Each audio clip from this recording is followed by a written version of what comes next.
তোমরা আমার এই ছোট্ট ছাদ বাগান দেখে অনেকেই জিজ্ঞেস করো যে তুমি গাছগুলোতে কি কি সার দাও যে সারা বছর এত ফুল ফোটে। তোমাদের একটা কথা বলি, জানো আমি গাছে কোনো সার দেই না, কারণ আমার কাছে তো সেগুলো অ্যাভেলেবেলই নয়। এতদিনে তোমরা বুঝেই গেছো যে গাছগুলো আমার নিজের বাচ্চার মতো, আর এদের আমি কোনো রাসায়নিক সার কীটনাশক কিছুই দেই না, যা করি সব ঘরোয়া। তারপরেও দেখো এই এত ছোট ছোট গাছগুলোতে এত ফুল। এই ছোট্ট জবা গাছটাকে দেখো, পাতার থেকে বোধহয় ফুলই বেশি হয়েছে। কি করে এত ফুল আসে আমার গাছগুলোতে সেই সিক্রেটটাই বলি। চলো, প্রথমেই নিয়ে নিয়েছি একটা কলা। না না, কলাটা লাগবে না, লাগবে আমার কলার খোসা।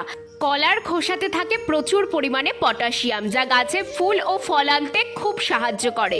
এই কলার খোসাটা 2 দিন 1 লিটার জলে ভিজিয়ে রাখি, তারপর সেই জলটাই প্রতিটা গাছের মাটিতে আমি দিয়ে দেই।